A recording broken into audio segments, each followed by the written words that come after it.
আসসালামু আলাইকুম এভরিওয়ান। শখের রান্না চ্যানেলে আপনাদের সবাইকে ওয়েলকাম জানাচ্ছি। অনেক তো আমরা লাউয়ের খোসা ভাজি খেয়েছি, কিন্তু চাল কুমড়ার ভাজি আসলে তেমন একটা করা হয় না। আজকে আপনাদের সাথে চাল কুমড়ার ভাজি রেসিপিটা শেয়ার করছি, আর এটা ট্রাই করে দেখতে পারেন, অনেক বেশি মজার হয়। তো চলুন কথা না বাড়িয়ে শুরু করি। দিয়ে দিচ্ছি রান্নার তেল। তেলটা একটু বেশিই দিতে হবে। আমি প্রায় 3 টেবিল চামচের মতো তেল দিয়ে দিলাম। তেলটা গরম হতে দিন। 2টা মিডিয়াম সাইজের পেঁয়াজ কুচি দিয়ে দিচ্ছি।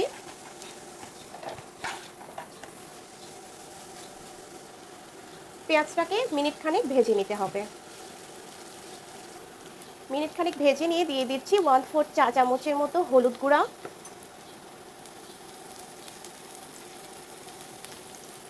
খুব বেশি সময় ধরে ভাজার দরকার নেই, এতে করে পেঁয়াজটা পুড়ে যাবে আর ভাজির কালারটাও তখন দেখতে আর ভালো লাগবে না। এখন অ্যাড করে দিচ্ছি কেটে রাখা সবজি। এটা হচ্ছে চাল কুমড়ার যে খোসাটা থাকে, সেই খোসাটা আমি চিকন করে কেটে নিয়েছি, আর সাথে দিয়েছি 2টা মিডিয়াম সাইজের আলু কুচি আর একটা ছোট সাইজের গাজর কুচি। এগুলো খুব ভালোভাবে ধুয়ে নিয়েছি।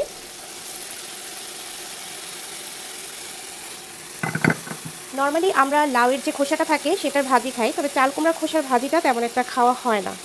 তবে চাল কুমড়ার যে খোসা সেটার ভাজিও কিন্তু খেতে বেশ ভালো লাগে।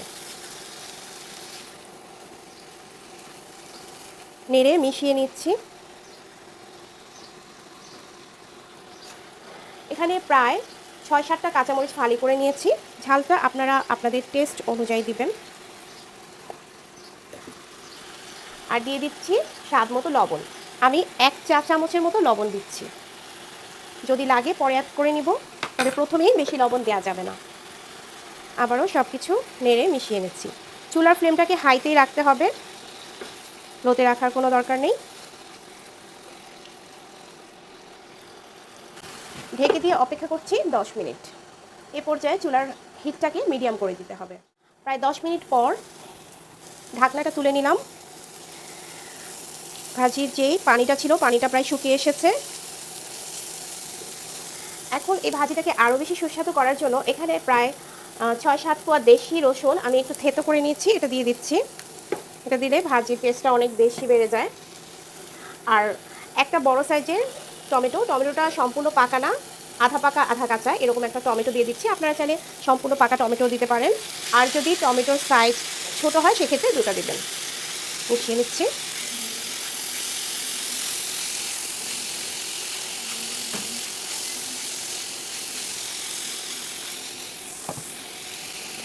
খোসাটা সিদ্ধ হতে আরও কিছুটা সময় লাগবে, আর এখানে পানিও অবশিষ্ট নেই। সেজন্য আমি এখানে হাফ কাপের মতো গরম পানি অ্যাড করে দিচ্ছি।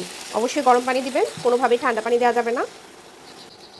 গরম পানি দিলে সুন্দর করে সিদ্ধ হয়ে যাবে। আবারও ঢেকে অপেক্ষা করছি আরও 5 মিনিট। 5 মিনিট পর দেখি ভাজির কী অবস্থা।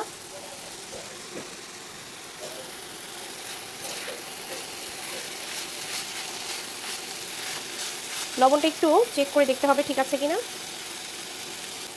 লবণটাও ঠিক আছে, আর চাল কুমড়ার খোসাটা খুব ভালোভাবে সিদ্ধ হয়ে গেছে।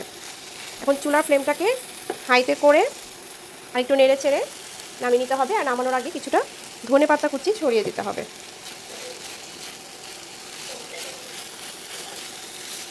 আরও 2 মিনিট এভাবে একটু নেড়ে চেড়ে একটু ভাজা ভাজা করে চুলা থেকে নামিয়ে নিচ্ছি।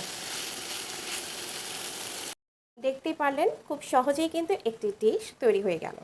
আশা করি আজকের এই ভাজির রেসিপিটি আপনাদের ভালো লেগেছে। যদি ভালো লেগে থাকে তাহলে ভিডিওতে একটা লাইক দিবেন, আর আমার পেজটি ফলো করে আর চ্যানেলটি সাবস্ক্রাইব করে পাশে থাকবেন। আজকের মতো এ পর্যন্ত। সবাই খুব বেশি ভালো থাকবেন। আল্লাহ হাফেজ।